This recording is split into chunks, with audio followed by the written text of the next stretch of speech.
So let's just start. Aloha. Aloha. You're still awake after lunch. I love it. So I know you're here because of the name of the panel, because I did not put my bio out there, which is good. Keeps the expectations a little bit low. So just in case you guys want to know if you're in the right room, this is a senior non-commissioned officer panel. Yeah? Okay, cool. Yeah. Last chance. You're here with me for about an hour.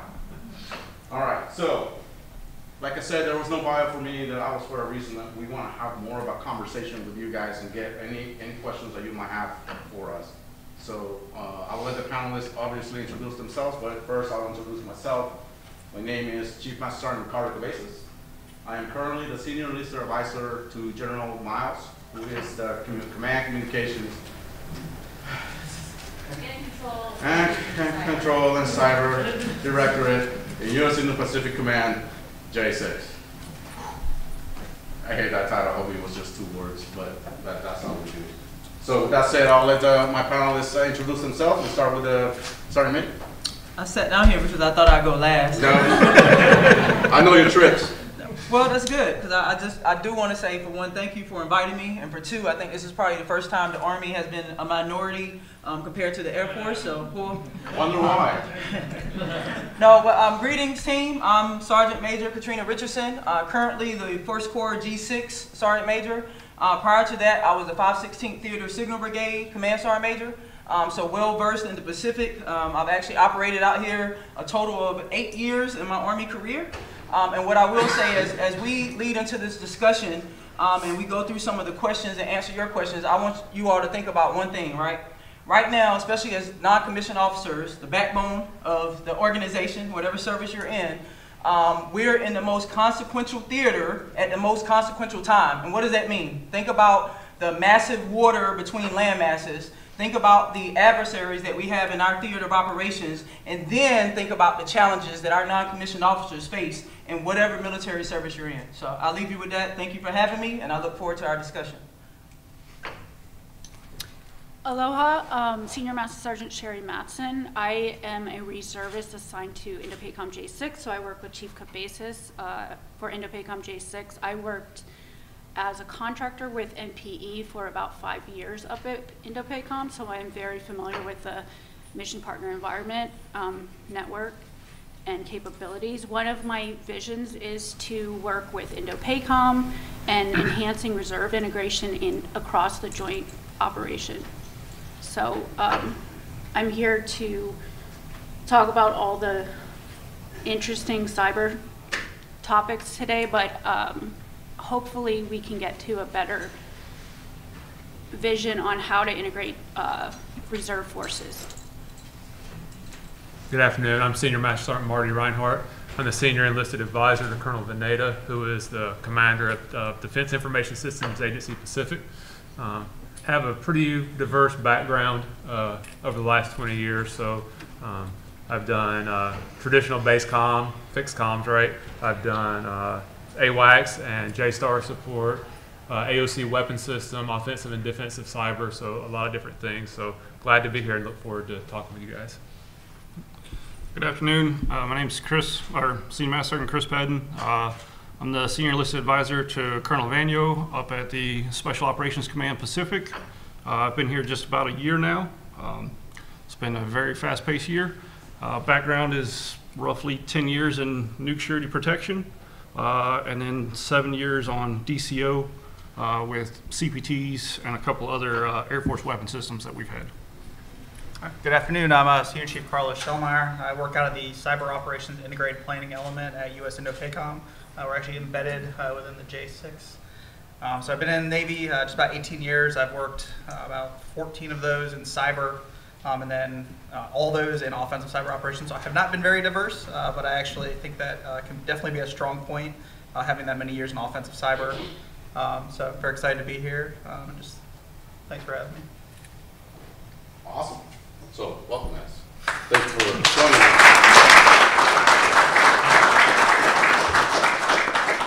And I wanted the applause before, just in case they don't like us later. So they got that out of the way. All right. So I'm going to read you guys a statement, and we're going to set the scene. And just within the scene, what we're trying to do is kind of like frame your answers to some of the questions that we already have.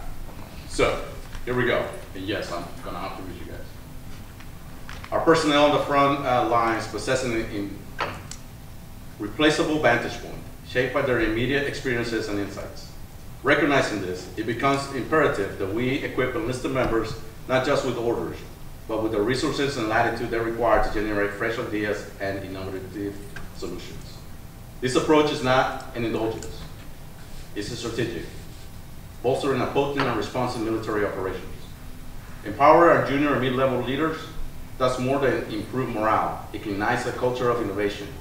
When their voices matter, they become proactive thinkers and they take increased pride in their roles. This shift doesn't only create a more committed workforce, it is a force multiplier for our entire command structure and provides a pool of innovative leaders to our services and the public sector. So with that in mind, the first question is, how can we enhance their involvement in identifying and defining new joint and mission partner capabilities requirements more effectively? And that question is for any of the panel members. I think I'll go ahead and jump in on that one. I think probably the primary way that we can do that as senior enlisted or even junior enlisted is to be highly involved in our career fields. And I think a lot of that comes down to being involved within your training programs. I know here at INDOPACOM, within the COIPE, we do a lot of things with cyber rehearsals that we try to work and integrate with the other non-kinetics, whether it's EW, IO, those kind of things. Once you identify yourself as a SME, then you can get involved within rehearsals, major exercises, and doing that, going through collecting lessons learned and identifying issues is a way that you kind of integrate your way into identifying ways to develop new capabilities or provide input to those capabilities. I think a lot of it's just making sure that you are also making sure that your people are involved in the lessons learned process. Coming out of Pacific Century this last spring, I don't think a lot of people see the importance when it comes to collecting those. A lot of them look at it as a burden, but I think it's being positive as well as being a motivator to all those involved in the exercise to ensure that they are collecting those lessons learned. That way it can go into bettering ourselves, both including training as well as capabilities.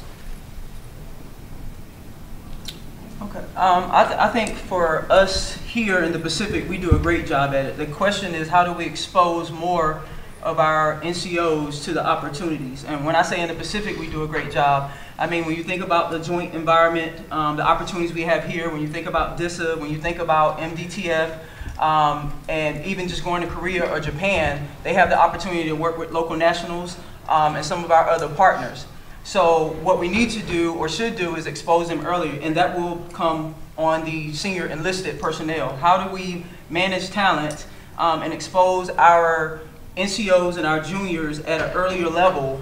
And sometimes it has to be get them out of being comfortable. You might be, for us in the Army and BCTs your entire career, right? But how do I get them and how do I expose them to opportunities that the MDTF or SFAB or some other organizations offer? It is critical that we work together. So I would like to, there are a couple organizations I noticed today even that allow their junior NCOs and enlisted to come to an event such as this. And I've noticed that when we did TechNet in Augusta. So exposing them to these opportunities, these forums, so they can not only get the education, but see what's going on, because they are the future of our organization. And if we expose them early enough, then we're able to allow feedback from them to get their insight on what capabilities or what things they might see out there or witness while they're out there operating across the Pacific. For majority of us, we've been in positions where most of our teams, sections, they're ran by junior, either NCOs or junior enlisted soldiers.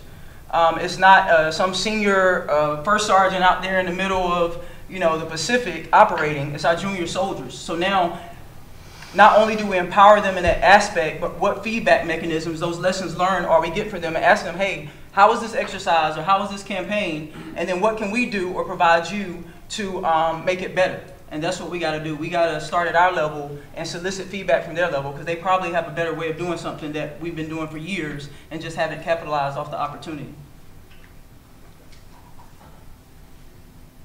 So follow-on question to that, do you think that we are doing enough right now as a joint force to kind of interact with each other? Do we do enough like trade-off? Like, have you seen that? So from my experience, I think we can get better. We definitely can. It's been things where we've encountered, we being, while I'm at First Corps now and then prior to 516th, for example, especially for our industry partners that are out there, HF, we're trying to do, you know, more experimentation with high frequency radios. And then I found out that my Navy counterparts are already doing it. So if we talk and kind of call each other across services, you know, communicate laterally, work together laterally, we do it. But how can we get ahead of that? And that could be including in the planning process. If we're planning, it could be an HF shot. If we're planning some of the exercises, I'll name, you know, we just had Talisman Saber. How do we incorporate our teammates at an earlier point so we can take advantage of those lessons learned? And it might be something I identify that I need that you're already doing. And then when I say that, we're kind of already doing it, but we could improve, I'll use Talisman Saber, for example. The CJ NOS that First Corps had at Talisman Saber was completely joint, right? We had every sister service, we had multinational partners, and even some civilians operating in there. So bringing them together from the planning process to the execution, and then being able to operate and learn lessons from there. You can hear more about that tomorrow at the 1300 panel. But get those lessons learned, but I think we just got to start sooner, so we do have room for improvement. Shameless plug, I like it.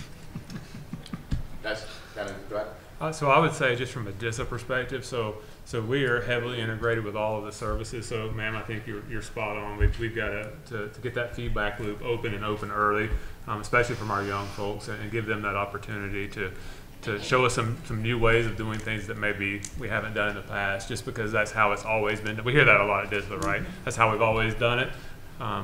That's not always the right answer, right? So always looking for new ways to do things is a good thing.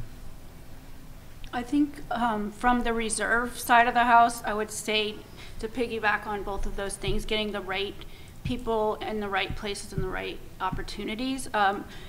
I don't know, depending on how your organization is structured, you may have a lot of reserve forces that are assigned to you, but you don't really know how to utilize them.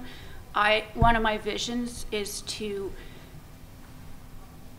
create more communication about that and figuring out better ways to utilize our reservists, and after action reports about were these people successfully integrated into your organization, and did they help accomplish the mission, or do you need different type of, and that can even be managed through manpower studies, which we recently did, and switching people out and really trying to utilize the people that are assigned to you and not just have them come out and do their 2 weeks a year and then they go home, and ensuring that your training programs are up to date and having those people integrated with you and making sure they're trained, because when the balloon goes up and we need people to backfill, you want your people to be trained and ready. So. Cool. Let's move on. You're next. Next one. I gave you that first round. All right, I got you, Chief. So as far as improvement tactics, techniques, and procedures, can you guys discuss any existing initiatives that are encouraging enlisted personnel to propose innovations to TTPs? Again, TTPs is tactics, techniques, and procedures. How can we improve and build upon those initiatives? Well, since you called me out, Chief, I guess I'll go ahead and start. So I have a very small force currently with what we have at SOCPAC, but for TTPs, I think that gets back into the AARs, the after action reports, lessons learned, like feeding that information back to better prepare for next, and then also broadening that scope of what we're doing, and what is our actual objective on an exercise, or if we're doing real world mission, however you're working at it, understanding where that information is coming from and what you need to go to get to it. It's not just staying within our own lanes always. If I got to come upstairs to see you, your COIP office, something else, it's how can we broaden that spectrum and maybe go get answers elsewhere rather than just staying closed-minded within my own little space. So during my time, I've seen two really good examples of that. One down in Pensacola, Florida, at the NIAC there where I was stationed, and then one up at Cyber National Mission Force in Washington, D.C. Both had the acronym CRTT. One was Command Readiness Training Team, another was Cyber Readiness Training Team. These were initiatives. One was an established initiative from our ISIC on the training side, which was the Command Readiness Training Team, was essentially where they were stood up in order to identify gaps in our training, as well as develop scenarios internally to find ways to get better across our different work roles, whether it was being analysts, targeteers, planners, and that was all internal. And then once we got to a certain point where we identified SMEs within the organization, developed scenarios, and then we would go to our ISIC on the training side, and we would actually get certified using those things. And through that process, we would identify gaps, as well as current TTPs, as well as other new TTPs or better ways to do things. And a lot of those things actually went from the local command level and actually went up to Virginia, where the ISIC was, and that could also get kind of shared among a lot of the other commands on the Navy side. Up in Maryland, the command set up a cyber readiness training team, which was very similar, but it wasn't a kind of established thing. It was that the commanding officer wanted a way for our teams to get better. So he identified some senior NCOs, some junior officers to lead it up, and then to find some junior enlisted, and they took a lot of the work roles within the command that they felt were lacking, and they developed new training initiatives, and from that they were able to develop new TTPs that they could actually implement on the operational side. So at the agency, we have a pretty rigorous process for implementation and development of any kind of technologies or TTPs and those kind of things. So all those things run through our acquisition directorate at Fort Meade at our headquarters, and those guys will talk to whoever is asking for those new capabilities, right, and flesh out all the information. And we have a mission partner engagement office who also works with MILDEPs and DAFA and combatant commands to get those new capabilities. Now, I'll speak from the Army side, and there may be some opportunities there, but I just want to say for innovations, we have certain efforts that are already implemented, right? You have the Army Futures Command, and then under there are cross-functional teams, and I'll just talk about technology for one, but the Army Software Factory is where we can send NCOs, and to answer your question, Chief, what we have to do better or to do as leaders is educate them that, hey, this is an opportunity, right? Send them to places like, for us, White House Communications Agency or the Army Software Factory, or some of those opportunities that will allow our NCOs to present ideas, be innovative. And the only thing we really do from that is it's a gain, because when they come back out to the force, now you have this knowledge and capability that you didn't have before. So a couple plugs. And then just from First Corps specific, we have, and as the other corps, some of the other corps do too, we have a data team. So we're kind of coming out of Hyde with our G6 to create this data team. And those guys and gals are innovative, and it's led by, I have a high-speed sergeant first class, him and his Major D. They lead efforts in, not just talking about data, but looking at processes and systems and determining how we can make those better. For example, they're working on this joint manning document. Some of it is using, I'll throw out some, I don't endorse, right, but Power BI, but just to make things better and more efficient. So they're taking a look at some of those processes and systems, but again, trusting our leaders with this knowledge, and then using that team there. And like I said, there are other teams across some of the other corps that are actually out there innovating and taking a look at ideas that we can improve our own foxholes. So we got to be able to just educate and feed that. So how are you guys combating, or how are you guys combating that? That's how we always do it. Like how have you guys seen any push towards where when you hit those roadblocks, there's a way that our junior enlisted or mid-level leaders can go through those roadblocks of, it's always been done this way, why change now? So I think you just have to have an open mind and basically an open door, and be willing to listen to those new ideas, and maybe test it out in a very small segment, to see how it's going to go. So part of that. So with CSM, the partner with industry, I think that's a big push. Being able to get our junior members out to gain some of that knowledge and bring it back, because industry is moving much more quicker than we are. So if they're able to bring some of those tips and characteristic type things that we need, as well as, not necessarily taking no for an answer, like, hey, just because it's always done it this way doesn't mean it's the right way. Hey, how can we find that solution to yes, or yes, but let's make sure we're taking care of the safety of personnel, equipment, and everything else along the way, ensuring safety. but still working towards that, yes. So senior NCOs, I think one of the things we could do for our junior enlisted members is to ensure that we're advocating on their behalf as well as asking them. I think being very open and asking for their feedback and them trusting that you're willing to listen and advocate on their behalf to senior leaders is probably one of the best things we could do on their behalf to get through those, you know, roadblocks or the whole mantra of, hey, that's how we've always done it. I think providing a culture as senior leaders, providing or ensuring the culture is open communication, and that providing avenues for our team to submit their requests to do training, to do special duty, and creating a culture or ensuring the culture is positive, and that it's not just, oh, I'm going to request this, but I'm never going to get to go because either we're too busy or a list of other things. I think there's a lot of times that that's the case. So there might be opportunities that individuals are interested in going to, but they don't even submit the request because they think it's going to get turned down. So making sure the culture is positive and that we're motivated to get people trained and give additional opportunities and advocating for our personnel for those opportunities. And since he stepped out, I think we're trending in the right direction though. Things are moving at a faster pace than before, and a lot of us that are now considered seniors, we know we don't have all the answers, right? You find a lot, majority want that feedback. So I think we're definitely trending in the right direction. It's just creating those opportunities so we are soliciting the feedback. So, you know, having those group sessions and educating our force. So I think we're trending in the right direction, though. Sorry, I had to step out there. They got it right in there. Sometimes the chief got to do what you got to do. Okay, moving on.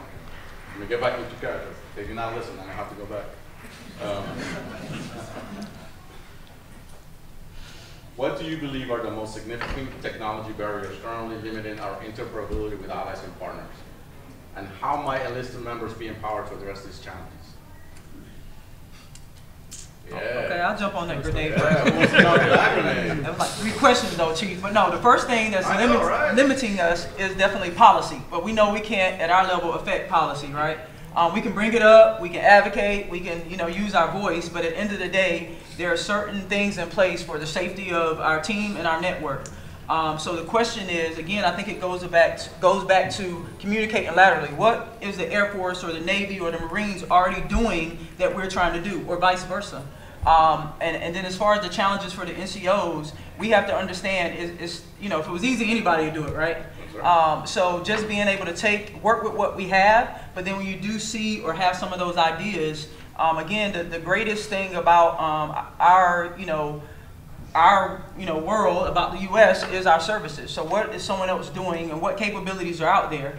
And then when you mention interoperability, I will say, especially in the Pacific, I've seen we're working on it. We're definitely getting after it. You know, when you start talking about the mission partner environment, when you talk about, we just did we being First Corps, tested an ICAM solution while we're in Talisman Sabre to allow our partners to be able to communicate. Man, don't get me now, man. Help me out if I overstep. I got, you know, Colonel Blaine right there. But to be able to communicate without having access to things that maybe they shouldn't due to policy. So there are some initiatives that, you know, many of us across the Pacific are leading efforts in. The question is, again, how are we empowering those NCOs to take that feedback, to have that knowledge? And I think we're doing a great job at that. When you look at some of these sections and teams that are led by our more senior NCOs and even our juniors, we're providing that capability. Now we just have to continue the conversation, and we got to rely on each other more than working in silos. I agree with that, and just encouraging more participation in the CCIBs and the interoperability working groups from a joint perspective, and seeing maybe the Army's doing it better, or they've already found a solution for this, or some things are policy, but maybe there's a way to steer one service component's policy in a little bit different direction. I think the interoperability boards are really good for more participation. I was talking to Chief about it, and he, yeah. I was talking to Chief about the interoperability boards that he's been, how much enlisted participation is there, and he can speak more to that, but I feel like more emphasis on us working together in those environments. So I'll go off script just a little bit. It's not really a technology barrier, but I do think it's one of our biggest barriers here in the Pacific is the tyranny of distance. This theater is huge, right? And so we provide all the terrestrial, undersea cables, all the transport for the theater, right? And that's one of the big things that we see. You know, we kind of connect the entire Pacific. But some of the things that we see is just we're kind of saturated in this part of the world, and it's really hard if a cable cut happens, you know, in the middle of the ocean or something. It takes a while to get all that stuff back up. So that's some of the stuff that we think about and we work on, right, is to create more diversity closer to where the warfighter is. If something did kick off in this theater, you know, looking at ways to have more diversity, bigger, higher throughput, and those kind of things in this theater. So I think one of the major things when it comes to interoperability with allies and partners, and not just on the U.S. side, but when you talk about working with foreign partners and allies, I think is trying to engage earlier than a major exercise. I think we tend to come together and try to identify technology, ways to communicate, and different platforms during major exercises, but I think trying to find ways to integrate and work with our partners earlier in the process and more consistently. So, you know, instead of once a year, once every other year, trying to get together monthly or to engage more often, I think will allow us to get past some of those interoperability and technology barriers. So I'll add that, for example, in the Pacific, there are some areas where we're trying to move on. The Indo-Pacific Mission Network, it is our answer to MPE, right, to our connection to MPE. And same with the Joint Fires Network, which is our answer to how we're going to do fires in the theater. I think most of the things, like you mentioned, the CCIDs, it's not so much also that we don't have enlisted representation. It's also sometimes how other countries view their enlisted force. And I see some of our partners on back there, right, it's a challenge. And it also is a challenge. Language is a challenge. One of the technology's challenges, we still, to this point, cannot communicate freely with any of our partners without using a translator. So some of that stuff, like technology challenges, I see that as one that hopefully we solve with IMN as we move forward. As far as the Joint Fires Network, for example, how we're going to do fires, speaking from an Air Force perspective, I think that we have, the AOC hasn't changed their TTP since 2001. You work in the AOC, correct? Anybody who works in the AOC, correct me if I'm wrong. But it becomes a magazine depth at the end. And that's what Joint Fires Network is trying to get, and that's one of the technology issues that we have is we can all just look at one target and all of a sudden Air Force is going to hit it, Army's going to hit it, Navy are going to hit it. We're all hitting the same target. Well, we don't have the magazine depth to do that. And that's one of the challenges. As far as how the enlisted force can cope with that, we're the ones in the AOCs, right? We're the ones doing the ATOs. We're the ones man, I'm not Army, so I'm going to mess this up. But when I was in Fire Base Lily, you know, whoever gets that, you know, fire patrol to go ahead and fire, we cannot just be all doing the same thing and firing at the same target. So I think that that's one of the technology challenges that we're missing, that we're getting right now. Now, let's add now, we got to go zero trust, but we still don't know how that's going to look, right? Now, industry has been doing zero trust for a lot longer than we have. However, we don't know how our security operations centers are going to act after that, right? Because now we're shifting towards how we defend our networks in a traditional way into more a data-centric way. So that would be one of the technology issues that I would like to see solved is how are we now in our security operations centers? How are we making sure? Because we're no longer looking at attack vectors per se at the network. So we're not looking how many people are pinging a port. Now we're looking at users and their behaviors. So that's a shift that I don't think that we have figured that out yet. Man, correct me if I'm wrong, but we're second recession now. It's your chance. No?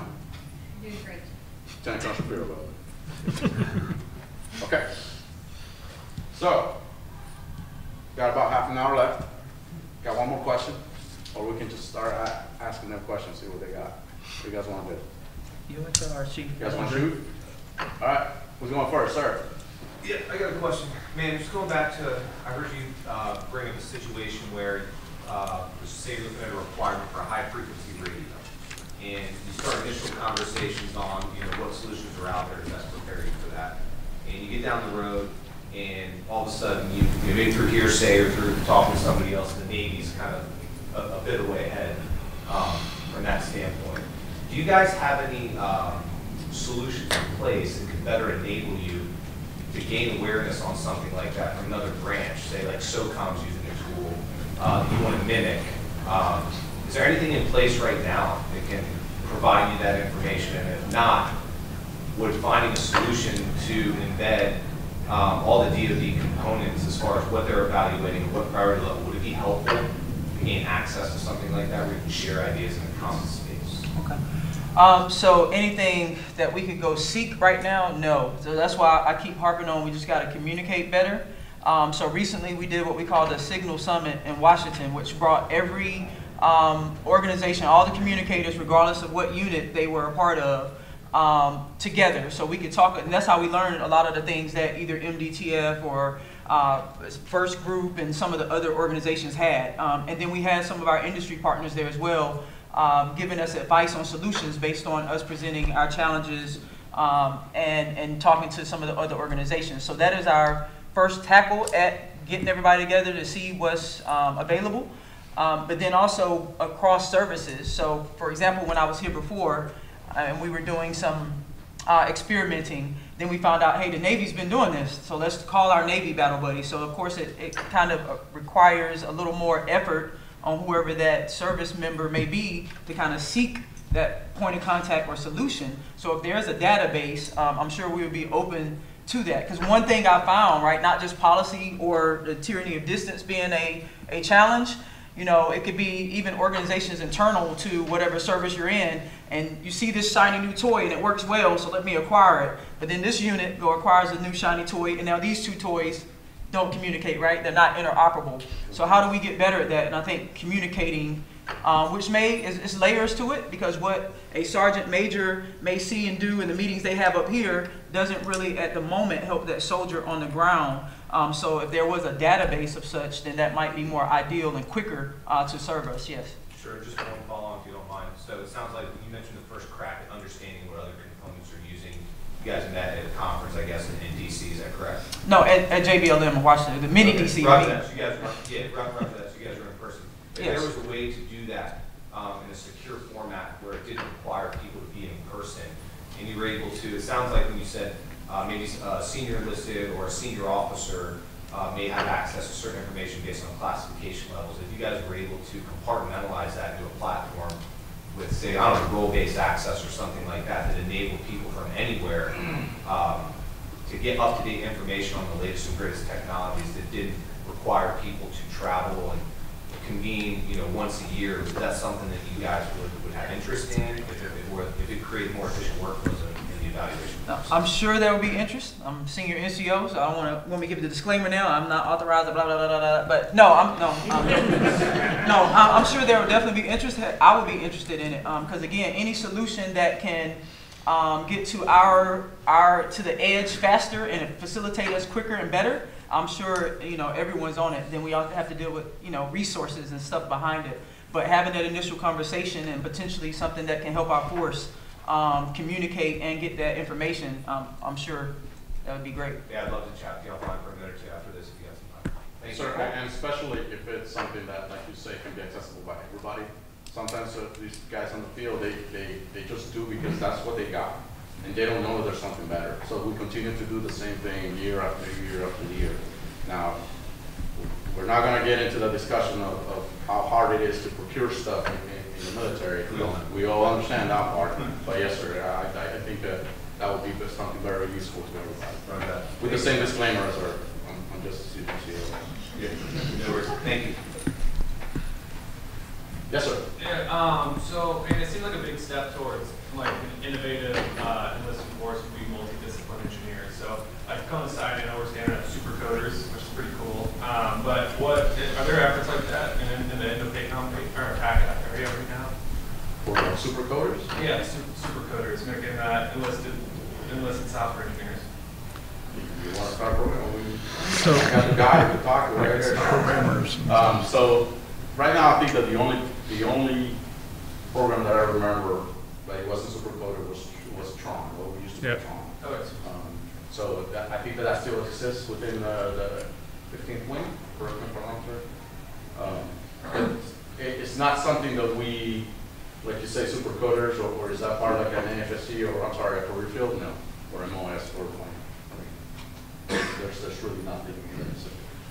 okay. Yes, sir. Major Gazzola, Kunstler Air Base. Thank you guys very much for being here and for sharing your perspective. I wanted to get your thoughts briefly on building and retaining talent, right? When it comes to building talent in particular, I'm at a location where I have a 1-year term on station, right? So it takes 6 months to get someone to upgrade, crew ready, something like that. It's very difficult for leaders to eat that, knowing that there's going to be limited return on investment for getting my force spun up when it comes to that kind of stuff.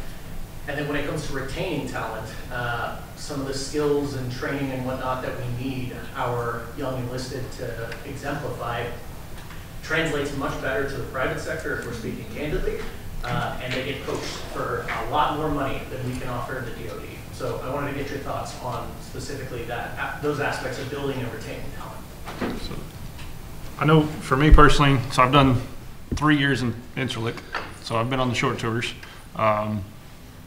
Getting people there, 2 different time frames, right? So I was there when it was open base, and then I've been there since it's been a closed base. That's 2 totally different mindsets. But keeping morale and airmen engaged, giving them those options, what's out there, that it's being creative, showing them what else is out there, and then how it can benefit them. You know, I can only show them certain things. So being at Interlic versus being in San Antonio working defensive cyber ops, right? 2 totally different things. One's a nuke mission, one's DCO. The DCO was, hey, go through all this training as a 1 Delta or 3D back then, right? And we're sitting side by side with all the 1 Bravo. So as you're actually going through, you get qualified, you actually start earning the pay incentive with it. So that was very, hey, attractive to it as well. But then we also created additional things around it to show, hey, majority of our enlisted were going to college. A lot of us had bachelor's degrees or master's degrees sitting there next to our lieutenants and captains. So it's part of what is that mission? Does it give them that opportunity to do something that they couldn't do outside? Or the other piece is, how do you find that carrot that they want? And sometimes it is money. I mean, I've seen plenty of my guys leave for money.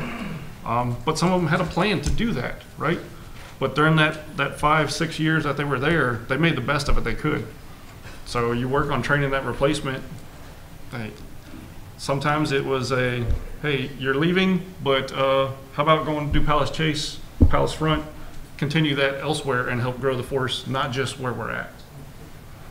So I think when it comes to building talent, I think one of the major issues that I've seen coming from DC area, we had a hard time getting our sailors within our force the proper training during COVID, as well as it was just availability of training. And I know that built a lot of animosity with those sailors when they were coming up at the end of a 3-year tour and they weren't fully qualified within whatever work role they were in. So I think one of the ways that we can build talent is just ensure that we are getting them the proper training and that we are ensuring that we're breaking through any barriers to ensure that they are trained, because I think that will also come down to retention as well. If they can walk away from a tour and they actually get the training, they're fully qualified, as well as actually get some good opportunities at mission, I think that will help with retention. I think another big thing is also identifying what interests a sailor or any type of service member, and not, there are some points where they may have to go to a job that they may not like, which, you know, unfortunately that is reality sometimes. But I think ensuring that we're identifying what they're interested in, what they want to do, and doing our best to align their own personal goals with what the military's goals are when it comes to the mission. And I think because we all have unique jobs, like for example, being an offensive cyber operations planner for the last 10 years, I've done some really great things that I've really enjoyed that I could not do in the civilian world. And I think just also ensuring that they are aware of those opportunities and just highlighting those things and having those sit downs with our junior folks, letting them know like, hey, these are some of the cool things that we've done during our career, and there were unique opportunities that aren't available to you on the outside. And just making sure that if that's what they want to do, that we can get them there. So I think you invest in the troops early and often. Easier said than done, right? We have finite resources, especially on a one-year tour. Like, how do you get there? Don't have that answer. But I do think if we invest in our folks early and often, they will get to where they need to be faster. As far as the retention piece, if you can figure that one out, like, please tell me, because that's a much tougher nut to crack. I think it is definitely individual based, and to Sergeant Padden's point, it's, you got to know what's important to that person and make service relevant to them. But so I just want to, the retention piece, just the one thing, if studies show that most of the time people leave because of leadership. Right. So it goes back to investing early and often. Yep. And it was one thing you said, sir, that we need to change our mindset as leaders, right? I'm not going to invest in you or train you because I know I'm losing you, right? I'm not getting my return on investment. You are. Because you know how many soldiers I've been to the next place and I'm still their leader in some capacity? All right, so if I trained them and invested in them early, when they get to me now, it's like they already know the expectation. They're ready to run.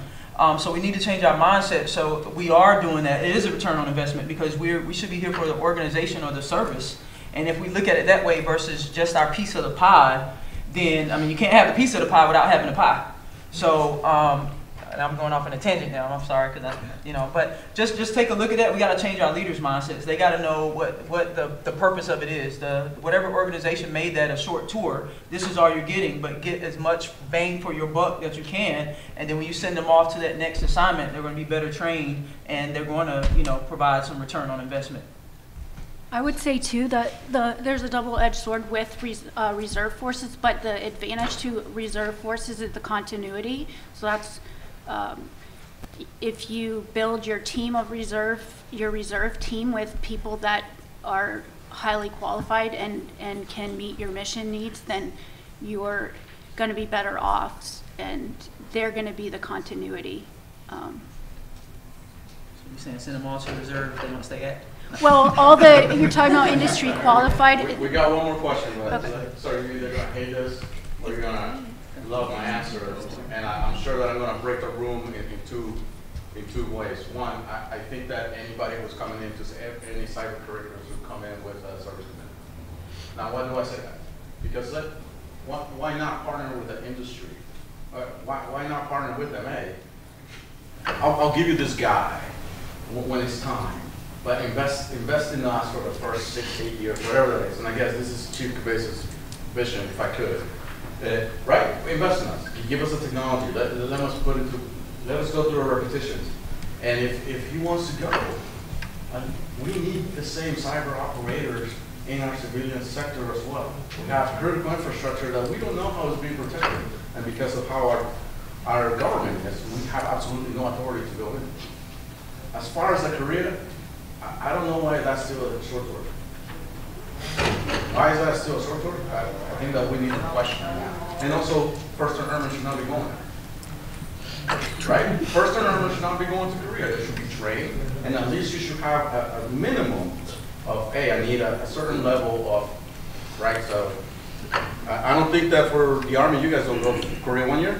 Yes, 1 year. 1 year. They can stay longer though. He's got to build pride, get them pumped up, and let them keep them on. But we are still an all-volunteer force, right? We join for different reasons and different aspects. It is not fair for us to expect that everybody's going to stay. I love what I do. There were years where I didn't like what I do, but I was in between contracts, so I couldn't get out. Right? And now look at it. But I think that it's going back and figuring out as a leader, like you said, Sergeant Major. They join for a reason. Where do we lose them? If we really think that we need to keep them, let's go back and see. I'll advocate for you, so definitely no first-term airman career. Ma'am. Okay, yeah, so I don't actually have a question. I have some areas I can help you. So I'm Christine Rodriguez. I'm the Program Executive Officer for the Navy's Manpower Logistics and Business Solutions. I lead Ready Relevant Learning for the sailors, the sailor training. Right now we're working on Enlisted. We've done the career-long continuums. Our objective for that is delivering sailor training at point of need. So we are modernizing the sailor training. We've just started that, so I can certainly provide you the information. We're also working on retention, different ways of approaching retention. One of them is sitting down with the sailor when they're thinking about re-enlisting and actually showing them, hey, here's what your pay would be with what you're doing on the private sector side. Here's what you're getting paid today, but these are all the benefits you get in the military. And the Navy does have the highest retention, and we're continuing to work on that. I also lead the Marine Corps' manpower solutions as well. On the comms, I actually am working with my fellow PEOs across the services. We do have a comms platform. It looks like Instagram, LinkedIn. We are setting that up where contractors, you can subscribe to certain groups, get updates. It was created with SBIR funds to help pilots communicate across, but we're expanding this to all communities, news articles, subscriptions, communication. It's all access controlled. You can't see other communities' information, so I can help you with that as well. So, no question, just offering to help. Okay, I'm just offering to help, that's all. Thank you. You sure you don't have a question? Yes. I have a question. So we're talking about innovation and technology here. Like one of the most innovative communities in the world is like the open source community. So I have a question. You brought up software factories earlier. There's an act in Congress right now about securing the software supply chain for open source. Where have you seen that be really effective and like the software factory world that came from the commercial side and it kind of moved away from it because it wasn't nimble enough to pivot and introduce new technologies? Well, like you're enlisted, how are you empowering them to go out and find cool, innovative programs and projects in the open source world and introduce them to the mission capability? Where have you seen that be successful? And then, in your mind, what is the desired state of incorporating this force multiplier that is development as a community? So 2 things for me, and I wish my team was here because I got a high speed that I've learned so much about data from Sergeant First Class Fuentes. You can write him down and call him. He will teach you everything that he knows plus some about data. And so I think they're doing just that, right? They have, with our experiment team, I won't call her out, but they have these working groups and they're looking at the ideas and innovations that can improve our operations. And they work with DEFCON, they work with Software Factory and some other entities to be able to get that not only information but that experience. And now for me, the benefit, and when I kind of talk about growing and growing, so again, going back to the Talisman Sabre as a recent experience, the G6 Colonel Rhett Burroughs, it was this high speed, he's a 92 Yankee, so that's a logistician for us, that was working at Talisman Sabre, who's currently in the software factory. And he said, Sergeant Major, we need this guy on our team, all right? So now through other avenues, just reaching out to this NCO, like, hey, we want you on the First Corps team to be a part of this, and this is our way ahead. And I'm just trying not to say too much, but that's the type of return on investment, right? He's there, he's getting information, he's all about data, and now bringing him to the team to continue that, not just that training, but so he can be added value to our team and continue to innovate. So just from my foxhole, just the people aspect of it, but also our team has been doing so much, I would say for the Pacific, but in our area and working with other partners to enhance this capability. The Air Force has a program called AF Works. Usually that's how they get their airmen to come up and provide their ideas. To tell you the truth, it's been a while since I've seen anything kind of be productive and come out. And I'm just being honest. And I think it's because we're still very hesitant on not breaking what is working as much as, and that's one of the challenges that we have, at least as a service. There's a reason the A-10 is still flying, right? Sorry if anybody loves the A-10, I love the A-10, but there's a reason why it's still flying, and it's because we're hesitant to that form of innovation. We have seen it work here locally at the 15th Wing with the Tron, where they created a couple products that help with logistics in the C-17s. But to tell you the truth, and I got Air Force brothers here, so please correct me if I'm wrong, most of the innovation that I have seen that has happened at the enlisted level, for example, has been on the Special Forces community. They get, because they don't have as much red tape as the normal services do, because, you know, it's tactical. So my previous job, for example, working in the fields over at Edwards Air Force Base, it was about to do innovation, but again, it was not geared towards what we needed per se as an enlisted force. It was more towards as a service, right? New planes, new capability. But I have not seen anything really come out of the software factories that I am like, yeah, that made my life a lot easier. Okay, I'm still using Excel to track manning. You just behind, Chief. We'll have to catch you up. But I can give you some examples, though. I actually have some from the data. I'll let those guys, they're the smart people, do that. So there's some things we're working on, or they are working on jointly, that I've got the brief and I've seen, you know, in action so far, and they're still continuing to go. Even with some of the other organizations, like, you know, down in Washington, we have AWS, and some of the other organizations that they're able to kind of, I guess, lean on to get some of that education and experience. So. Trying just to follow on, but AWS specifically, have you seen, like, the AWS migrating to the cloud, like the ephemeral nature of managed services, that your enlisted soldiers can spin up, try out some really cool tech in a sandbox, and then destroy it really quickly? It has no impact on the mission critical system. Has that made a significant, like, level up for you guys in innovation at this point, or is the biggest gap empowering them to even use a cloud service provider? I'll just say, after being in the Army for 25 years, I was happy to get OneDrive and Teams. So that's an advancement to me.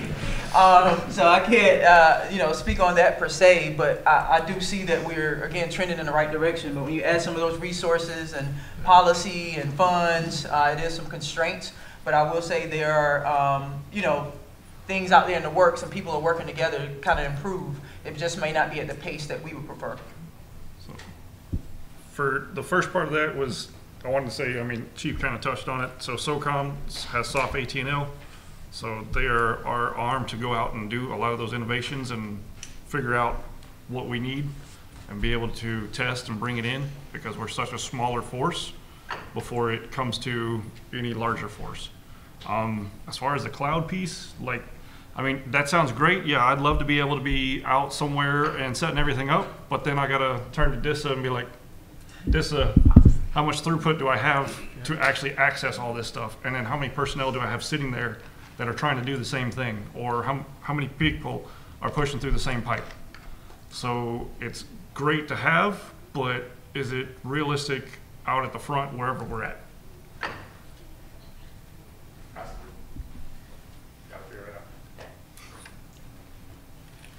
Sir. Hi. So I know, like, with the F-35 programs, the pilots themselves are given visibility into software updates, often like they're presented the code that's going to be put on their aircraft. Now, like with the folks that you guys are supporting, the platforms you guys work on, do your airmen or do your enlisted get that kind of visibility? Is there a feedback chain there before there are any kind of major releases? Could you clarify the question a little bit? Yeah, I mean, might be more, like, a little bit more specific. Yeah, Like, very specifically, like with the F-35, anything that these pilots have to work on, have to deal with, all these updates, they're going to be able to see the GitLab pull request, or the GitHub pull request out there, right? Be able to read through that code, determine whether or not they have feedback on those updates. Now, just kind of generally speaking, I guess with the platforms your team supports, are there feedback channels like that? Are your airmen enabled to be able to view these updates and kind of have it built out like milestones where they can? I don't think we have platforms like that we're looking at code, and I don't know which pilots are going to be actually looking at GitHub and codes, because most of them are not necessarily, you know, depending on whatever their degree's in, may not be qualified to even read half the stuff. Sorry. Yeah, so I would say at DISA, we don't really go that deep in the weeds on specifically what you're talking about, but from our perspective as well, though, especially in this theater, we know we need more cowbell for those 5th generation fighters, right? The sheer amount of data that gets downloaded and uploaded wherever that jet is at is a huge deal, and it's trying to squeeze like a bowling ball through a coffee straw, right? So we're definitely understanding of that and working on some of those things. I don't know anything about the pilots or anything. Yeah. Without getting into too much of a classification, I mean, for example, for the Air Force, like you said, it's more about data. We get to see the code sometimes a sermon. I mean, we especially in the enlisted force. I mean, they'll be very specialized here, mostly in the software factories and stuff like that. Yes, those sermons will be seeing the code if they're not writing the code. But the normal unit out in the squadron, they're not going to see the issue just there to execute whatever program or code is already provided. What else you guys got? No? Can't get off. I knew it. No, I guess my question is more about what are your thoughts on like risk acceptance and teaching that and implementing that at the junior and mid-level NCO? Because I feel like sometimes we have a aversion to accepting risk, and maybe that comes from the top, down. But empowering the younger NCOs to be able to accept risk without fear of, if something bad goes happen. That's all on me. Yeah, you answered it though, man. It has to start at the top. So Yeah, if like our officer counterparts or our senior leaders are risk adverse and not willing to accept mistakes, then I can't even ask my NCOs to be the same way, because at the end of the day, they're the ones in the fight. They're the ones at the edge. They're the ones out there. For us anyway, the teams making it happen, providing the services. I'll go back to just technology and communications. They're the ones out there providing the services and maintaining the equipment and all of the things that a commander needs to be successful when you start talking about feeding systems and reports. So until it starts at the top, I think we do it a lot better, I would say that, and nothing against anyone else. So it is kind of some lines there where first sergeant or platoon sergeant might say, hey team, make this happen, be safe, right, with less restriction. But in the back of everyone's mind, it's always, once you know that senior leader and what they expect and how they operate, then you're going to kind of, be more risk adverse or be willing to take risks depending on that leader and how they see things. So it has to start at the top.